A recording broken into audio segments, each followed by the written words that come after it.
अस्सलाम वालेकुम। आज हम सीखेंगे क्लास 2 ग्रोथ मॉडिफिकेशन क्या है, इसके लिए कौन सी अप्लायंसेस यूज़ होती हैं और कैसे यूज़।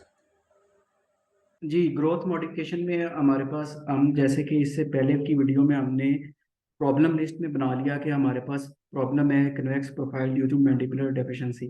इस वीडियो में हम समझेंगे कि जब हमारे पास मैंडिबुलर डेफिशिएंसी है, ग्रोइंग एज है, तो हम उसकी ग्रोथ मॉडिफिकेशन कर रहे हैं। उस ग्रोथ मॉडिफिकेशन का एक तो मैकेनिज्म ऑफ एक्शन क्या है कि एक्चुअली हम करना क्या चाह रहे हैं, और दूसरा हम फिर उसको एग्जीक्यूट कैसे करते हैं। अब मैकेनिज्म ऑफ एक्शन सबसे पहले हम समझ लेते हैं। तो इसमें एक mechanism of action growth modification का ये है कि एक्सेलरेटेड टीनेज मैंडिबुलर ग्रोथ। इसको समझने के लिए इस ग्राफ को देखते हैं। एक तरफ हमारे पास है percentage of adult mandibular size है, और दूसरी तरफ एज है। लेट्स सपोज हमारे पास 11 साल की एज में एक पेशेंट यहाँ पे आता है। ये इस हमने इसकी फंक्शनल अप्लायंस ट्रीटमेंट कर दी। फंक्शनल अप्लायंस ने उसकी मैंडिबुलर ग्रोथ को एक्सेलरेटेड ग्रोथ करवाई, जो कि हम इस लेवल पे हम 12 साल 12.5 साल की एज में इस लेवल पे पहुंच गए। ठीक हो गया। इसके बाद जब आगे के उसके टीनेज ईयर थे, उसमें ग्रोथ स्लो होगी, और 18 ईयर की एज में उसका 100% लेवल पे हमारी मैंडिबल पहुंच गई। जो हमने फंक्शनल अप्लायंस ट्रीटमेंट करवाया, उसने 8-9 महीने में एक्सेलरेटेड ग्रोथ करवाई, जिसकी वजह से उस पेशेंट की जो ग्रोथ पैटर्न जा रहा था, और उसमें अगर हम ग्रोथ मॉडिफिकेशन ना करवाते तो उसका ये ग्रोथ पैटर्न स्लो स्लो जा रहा था, तो वो 18 ईयर तक 18-19 ईयर की एज में वो इस लेवल पे पहुंचना था। लेकिन हमारी फंक्शनल अप्लायंस ने उसको 6-8 महीनों में एक्सेलरेटेड ग्रोथ करवा के उसको इस लेवल पे ले आया। और उसके बाद जब ग्रोथ मॉडिफिकेशन ट्रीटमेंट खत्म कंप्लीट हुई, उसके बाद ग्रोथ जो है वो स्लो होगी अगले टीनेज ईयर्स में।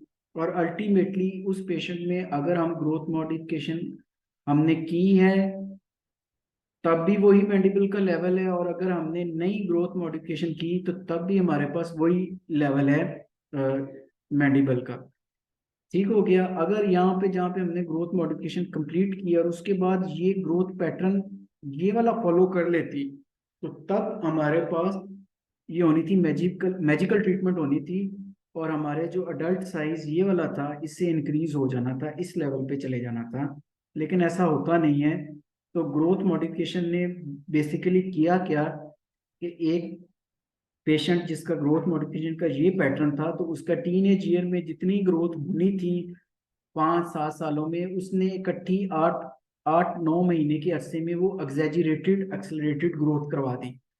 ठीक हो गया। जिससे उस ग्रोथ से हम प्रोफाइल जो है वो ग्रोथ मॉडिफिकेशन ट्रीटमेंट से प्रोफाइल जो है वो बेहतर हो जाता है, एस्थेटिक बहुत बेहतर हो जाती है, फेस का बैलेंस बेहतर हो जाता है। वो एक्चुअली हुआ क्या है कि जो 5-7 साल में ट्रीटमेंट होनी थी, स्लो पैटर्न था, उसको हमने एकदम अपने 8 महीने की फंक्शनल अप्लायंस की ट्रीटमेंट में वो अचीव कर लिया। ठीक हो गया। इस से तो ये लग रहा है कि ग्रोथ मॉडिफिकेशन का फिर फायदा तो ना हुआ कि अगर हम ग्रोथ मॉडिफिकेशन करें तब भी वही लेवल है, और अगर ना करें तो तब भी वही लेवल है। इसको समझने के लिए हम दूसरा इसका मैकेनिज्म ऑफ एक्शन देखते हैं। ग्रोथ मॉडिफिकेशन का दूसरा हमारे पास है favourable occlusal plane rotation growth modification treatment का, कि जिस दिन हमने ग्रोथ मॉडिफिकेशन स्टार्ट की, अब उसमें होता ये है कि जब टीनेज ईयर्स में एक पेशेंट की ग्रोथ हो रही है, तो जैसे जैसे उसकी सैजिटल और वर्टिकल ग्रोथ हो रही है, उसके ग्रोथ पैटर्न के अकॉर्डिंग उसके अपर और लोअर मोलर्स की इरप्शन हो रही होती है। ठीक हो गया। लेकिन हमने जिस दिन फंक्शनल अप्लायंस लगाई, उस दिन जो उसकी अपर और लोअर मोलर्स की इरप्शन होनी थी पेशेंट के ग्रोथ पैटर्न के अकॉर्डिंग, वो हमने अपने कंट्रोल में ले लिया। ठीक हो गया कि अगले जो उसकी 7 साल की ग्रोथ थी, उसकी जो इरप्शन थी, जो कि हमने सैजिटल ग्रोथ तो 7 सालों की इकट्ठी हमने 8 महीने में अचीव कर ली, लेकिन जो 7-8 साल की उस ग्रोथ के साथ इरप्शन थी, अपर मोलर्स की लोअर की डेंटिशन की इरप्शन होनी थी, साथ वो भी हमने अपने कंट्रोल में ले लिया। अब ये जो इरप्शन होनी थी अगले 7-8 साल में, अब अगर तो हम ट्रीटमेंट ना करें तो वो तो हर पेशेंट का एक अपना ग्रोथ पैटर्न होता है, उस पैटर्न के अकॉर्डिंगली वो उसकी इरप्शन होगी, जिसके प्रोफाइल पे पॉजिटिव या नेगेटिव जो भी इफेक्ट आएगी। लेकिन जब ये हमने ग्रोथ मॉडिफिकेशन ट्रीटमेंट में जब हमने अपने कंट्रोल में ले लिया उन अपर और लोअर मोलर्स की इरप्शन को, तो फिर हम इरप्शन को ऐसे मॉडिफाई करेंगे कि जो हमारे लिए बेस्ट एस्थेटिक्स के लिहाज से, उसके फेशियल प्रोफाइल के लिहाज से, और हमारे लिए ऐसा रिजल्ट दे दे कि हम उसको कैमोफ्लाज करना भी हमारे लिए आसान हो जाए। तो जो फेवरेबल अक्लूजल प्लेन रोटेशन है, ये हम अपने अकॉर्डिंगली मॉडिफाई कर लेते हैं पेशेंट के ग्रोथ पैटर्न को देख के। तो ग्रोथ मॉडिफिकेशन के दो बेसिकली मैकेनिज्म ऑफ एक्शन है। एक तो एक्सेलरेटेड टीनेज ईयर की ग्रोथ है, जो कि अगर हम ग्रोथ करवाएं, फंक्शनल अप्लायंस ट्रीटमेंट करवाएं या ना करवाएं, अगर करवाएं तो वो 8 साल की जो ग्रोथ है वो 6 महीने में हो जाती है, जिससे एकदम से पेशेंट की जो है वो प्रोफाइल प्लीजिंग हो जाती है। और अगर हम ना करवाते तो वो 8 साल में अल्टीमेटली 18 साल की एज में वो बराबर ही होनी थी ग्रोथ। लेकिन जो इसका दूसरा मैकेनिज्म ऑफ एक्शन है, जिसमें हमने अक्लूजल प्लेन की जो एरप्शंस है, हमने 8 साल की ग्रोथ जो है वो 6 महीने में करवा ली, लेकिन जो आगे 8 साल में एरप्शन होनी थी, अब वो हमारे हाथ में है कि हम 6 महीने में वो जो हमने ग्रोथ करवा ली है, उसके बाद हम एरप्शंस जो हैं वो उनको ऐसे मॉडिफाई कर लें, अक्लूजल प्लेन की रोटेशन बेसिकली हम ऐसे करवा लें कि वो हमारे लिए फेवरेबल हो जाए प्रोफाइल के लिहाज से भी, और हमें कैमोफ्लाज करने के लिए भी आसानी हो जाए। अब हम बेसिकली ये दो मैकेनिज्म एक्शन है।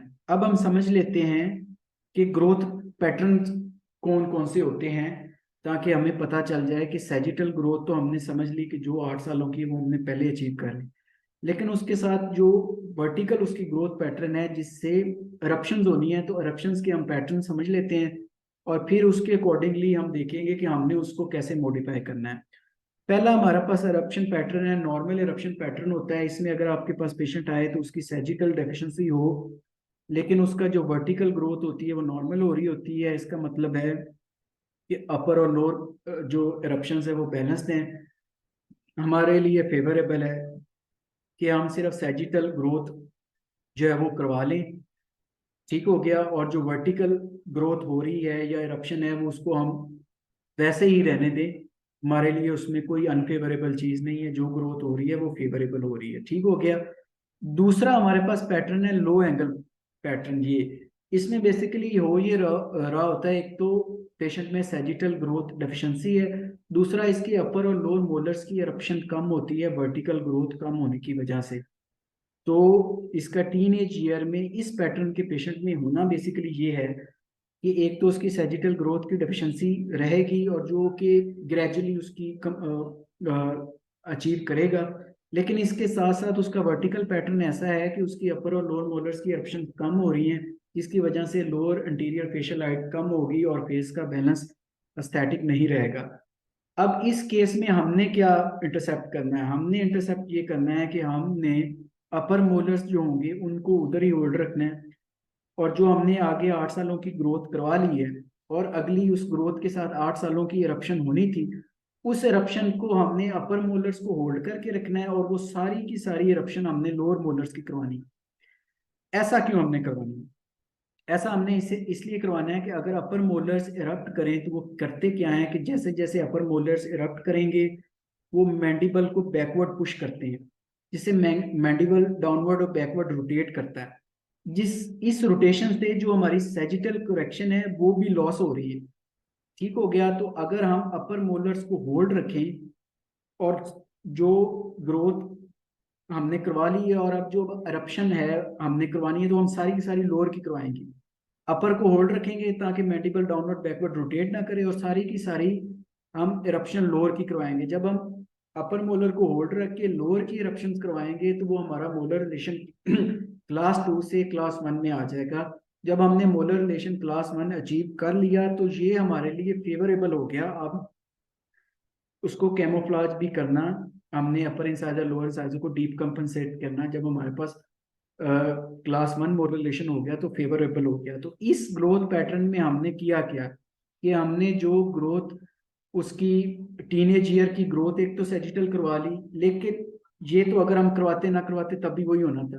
लेकिन जो हमने फायदेमंद चीज की वो ये की कि जो उस ग्रोथ के साथ एरप्शन होनी थी, जिसमें डेफिशिएंट एरप्शन रहनी थी, क्लास 2 मोलर रहना था, जो कि हमारे लिए फिर बड़ा अनफेवरेबल होना था कि हम उसको कैमोफ्लेज कर सके बाद में। उस एरप्शन को हमने अपने हाथ में ले लिया, और अपने हाथ में लेके हमने अपर को ब्लॉक कर लिया और सारी की सारी एरप्शन लोअर्स की करवा ली, जिससे बेसिकली अक्लूजल प्लेन की रोटेशन होगी। तो हमने फेवरेबल अक्लूजल प्लेन रोटेशन करवा ली।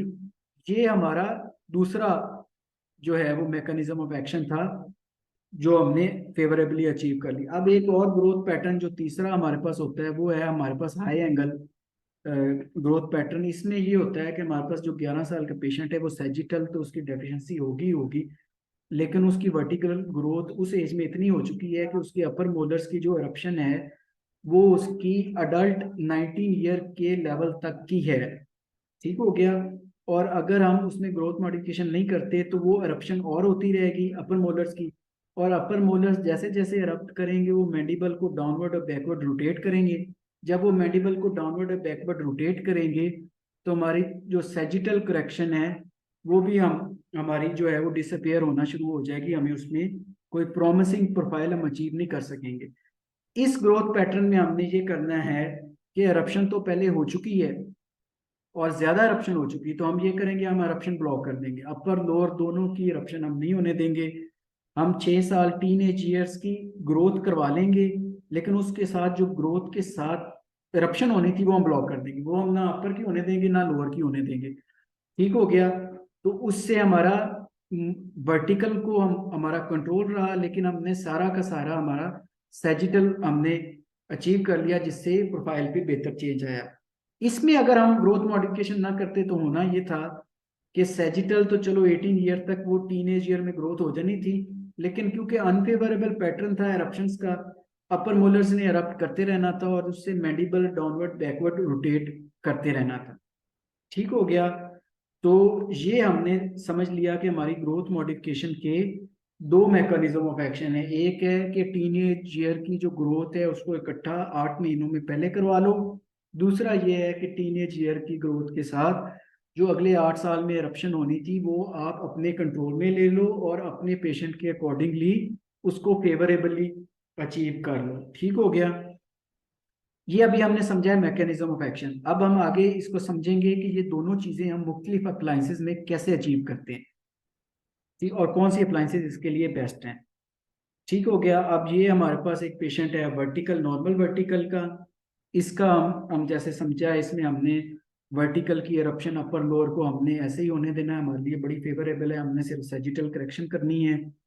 वर्टिकल eruption तो पहले ही नॉर्मल जा रही थी, तो और उसके बाद हम अब इस तरह के पेशेंट में अगर हम ग्रोथ मॉडिफिकेशन करें और अगर हम ना करें, उसमें हम समझ लेते हैं कि हमें क्या बेनिफिट्स हैं। अगर तो हम इस पेशेंट में ग्रोथ मॉडिफिकेशन करें तो उसमें ये होगा कि जो हमारी सेजिटल ग्रोथ है टीनेज ईयर की वो हम जल्दी अचीव कर लेंगे, जिससे प्लीजिंग प्रोफाइल होगा। प्लीजिंग प्रोफाइल होगा तो बच्चे की पर्सनैलिटी डेवलपमेंट, कॉन्फिडेंस और सेल्फ स्टीम के लिहाज से वो अच्छा रहेगा। उसके साथ ऐसे पेशेंट्स में अपर इंसाइजर्स की जो है वो प्रोमिनेंस होती है और रिलेटिव प्रोमिनेंस होती है, और जब हम ग्रोथ अचीव कर लेंगे टीनेज ईयर की तो वो ख़त्म हो जाएगी, क्योंकि इंसाइजर्स की जो प्रोमिनेंस है वो ट्रॉमा उसको हो सकता है, और एक कॉमन काज है ट्रॉमा होने की। तो हमने एक तो ट्रॉमा से बचा लिया और दूसरा हमने प्लीजिंग प्रोफाइल हमने 12-13 साल की एज में अचीव कर लिया।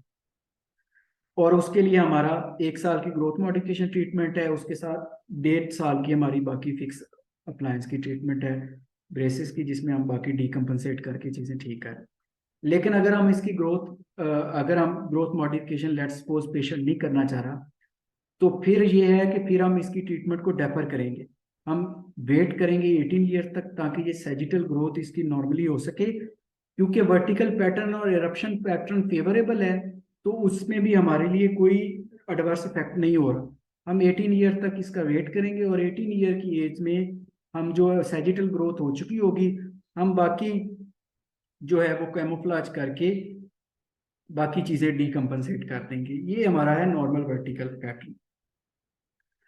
हाई एंगल वर्टिकल पैटर्न में हमारे लिए हमने देखा है कि सैजिटल हमने करेक्शन भी करवानी है, और दूसरा हमने अपर और लोअर मोलर्स की इरप्शन पहले ही बहुत ज़्यादा हो गई है, उसको कंट्रोल करना है।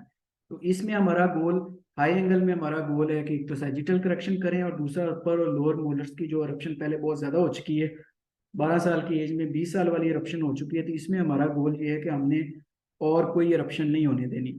और तीसरा हमारा जो लो एंगल का केस है, इसमें एक तो हमने सैजिटल की ग्रोथ करवानी है, और दूसरा हमने, क्योंकि इसका पैटर्न ये बता रहा है कि इसकी जो टीनेज ईयर में अपर लोअर मोलर्स की इरप्शन होके नहीं होनी, और इसका vertical lower interior facial height deficient रहनी है, तो हम ये करेंगे कि हम अपनी तरफ से जब हम ग्रोथ अचीव कर लेंगे टीनेज ईयर की, तो उसके बाद हम जो इरप्शन है वो अपर की होल्ड रखेंगे, और लोअर की इरप्शन करवा के, जैसे मैंने आपको पहले बताया, हम ओक्लूजल प्लेन को फेवरेबली जो है वो रोटेट कर लेंगे, और इसके साथ हम जो डेफिशिएंट वर्टिकल ग्रोथ थी उसको किसी ना किसी हद तक हमने कैमोफ्लाज कर दिया थ्रू हमारी जो डेंटल इरप्शंस है। ठीक हो गया। अब हम समझ लेते हैं कि हमारे लिए पास ये जो हमने प्लान कर लिया मुख्तलिफ कैटेगरी के पेशेंट पे, आपके पास जो भी पेशेंट आया आपने उसको इन 3 कैटेगरीज के अकॉर्डिंगली मैच कर लेना, और उसके अकॉर्डिंग हम उसमें ट्रीटमेंट करेंगे। अब हम देखेंगे इसमें अप्लाइंसेस कौन सी यूज़ होती है। हमारे पास बेसिकली अप्लाइंस एक कैटेगरी है रिमूवेबल अप्लाइंस की, फिर है सेमी फिक्स्ड है, फिर फिक्स्ड है। फिक्स्ड में हमारे पास दो तरह की हैं, विद ब्रैकेट बॉन्डिंग है और विदाउट ब्रैकेट बॉन्डिंग है। रिमूवेबल में मोस्ट कॉमन जो मैं यूज़ करता हूँ उसमें ट्विन ब्लॉक है। इसमें बाइट एंटीरियरली हम लेते हैं, उस पर अलग से वीडियो होगी कि हम इन अप्लाइंसेस के लिए हम बाइट कैसे लेते हैं, वो अलग, क्योंकि सारी अप्लाइंसेस की बाइट लेने में थोड़ा थोड़ा डिफरेंट है, तो वो एक अलग से वीडियो होगी। ठीक हो गया। इसमें एक अपर ब्लॉक होता है, एक लोअर ब्लॉक होता है। और जो मैंने आपको, अगर हम इसको लो एंगल वर्टिकल वाले में पैटर्न में यूज़ करें, तो हमने बेसिकली जब अपनी सैजिटल ग्रोथ करवा लेनी है, उसके बाद ये जो हमारा ये वाला ब्लॉक है ये अपर मोलर्स को ब्लॉक रखेगा, और इसको हम ग्रेजुअली ग्राइंड करके ये जो लोअर मोलर्स हैं इनकी इरप्शन करवाएंगे। अपर को हमने ब्लॉक किया हुआ है और हमने लोअर की इरप्शन करवा ली, ताकि हमारा फेवरेबल हम अचीव कर सकें। और अगर हम इसको हाई एंगल में यूज़ कर रहे हैं, तो हम यहाँ पे एक हेडगियर ट्यूब लगा के इसके साथ हेडगियर यूज़ कर लेंगे जिस हाई एंगल पैटर्न में, जिसमें हमारे पास हमारा गोल था कि हमने अपर और लोअर की कोई इरप्शन नहीं होनी देनी। ठीक हो गया ये ट्विन। उसके बाद ये मोनोब्लॉक अप्लायंस है, एक्टिवेटर के साथ हम हेडगियर ऐड कर लेते हैं, ताकि हम अपर और लोअर जो है वो उनकी इरप्शन ना होने दें। अगर हमने इन केस अगर लोअर की इरप्शन करवानी है, डिफरेंशियल हमने अपर ब्लॉक रखे हैं लोअर, तो हम इसमें इसको ग्रूव, गाइडिंग ग्रूव देते हैं इसके ब्लॉक में, ताकि लोअर जो है वो फेवरेबली इरप्ट करें, ताकि हम क्लास 1 मोलर लेशन अचीव कर सकते हैं। ये थी हमारी रिमूवेबल। इसके बाद सेमी परमानेंट में हमारे पास ये है कि अगर कंप्लायंस कम है, तो आप अपर जो ट्विन ब्लॉक की अपर ब्लॉक है उसको आप सीमेंट कर दें। जब आप अपर ब्लॉक सीमेंट कर देंगे, तो पेशेंट के लिए वो बड़ा अनकंफर्टेबल होगा, और उसके लिए कंफर्टेबल सूरत यही होगी कि वो नीचे वाला भी पहन ले। ठीक हो गया, कि बजाय इसके कि वो सिर्फ अपर रहने दे, वो कंफर्टेबल तब होगा जब वो नीचे वाला पहनेगा, तो उससे थोड़ी सी कंप्लायंस जो है वो बेहतर हो जाती है। तो ये हमारे पास सेमी परमानेंट हो गया। उसके बाद है फिक्स की। रिमूवेबल में जाहिर बात है कंप्लायंस का प्रॉब्लम है, इसमें ट्विन ब्लॉक की बहुत बेहतर कंप्लायंस है, लो एंगल के लिए ये बड़ा फेवरेबल है, क्योंकि ये जो क्लोजल प्लेन रोटेशन करवाना सबसे बेस्ट इसमें होता है। एक्टिवेटर की कंप्लायंस का बहुत इशू है, बहुत कम यूज़ होता है। और ट्विन ब्लॉक को अगर आप कंप्लायंस का इशू आ रहा है, तो आप उसको सेमी परमानेंट कर दें। कंप्लायंस के लिहाज से फिक्स्ड वाले जो हैं वो सबसे बेस्ट हैं, क्योंकि कंप्लायंस का तो कोई प्रॉब्लम ही नहीं है इनमें। इनमें सबसे जो कॉमनेस्ट यूज़ होती है हर्ब्स अप्लायंस होती है। अब आप इसमें ये है कि ये फिक्स में हमारे पास 2 कैटेगरीज हैं, एक है विदाउट ब्रैकेट बॉन्डिंग वाली, जिनमें आप ब्रेसेस नहीं लगाते, और दूसरी ये विद ब्रैकेट बॉन्डिंग वाली हैं, जिसमें आप सबसे पहले ब्रेसेस लगा लेते हैं। तो विदाउट ब्रैकेट बॉन्डिंग वाली में हमारे पास पहली कैटेगरी है हर्ब्स अप्लायंस की। इसका ये होगा कि ये पेशेंट आया, इसका आप मॉडल लेंगे, उसके बाद आप इसकी बाइट ले लेंगे, वो मॉडल और बाइट आप लैब में भेजेंगे, लैब उसको आर्टिकुलेट करके अपर जो मोलर है उसके ऊपर स्टील का क्राउन बनाएंगे, मतलब बिना कटिंग के उसके ऊपर स्टील का क्राउन बनाएंगे, लोअर पे भी स्टील का क्राउन बनाएंगे, उसके साथ अप्लायंस कास्ट करके आपको भेज देंगे। जब आपके पास आएगी, तो आप पेशेंट बुला के पहले अपर लोअर में सेपरेटर पास कर लें।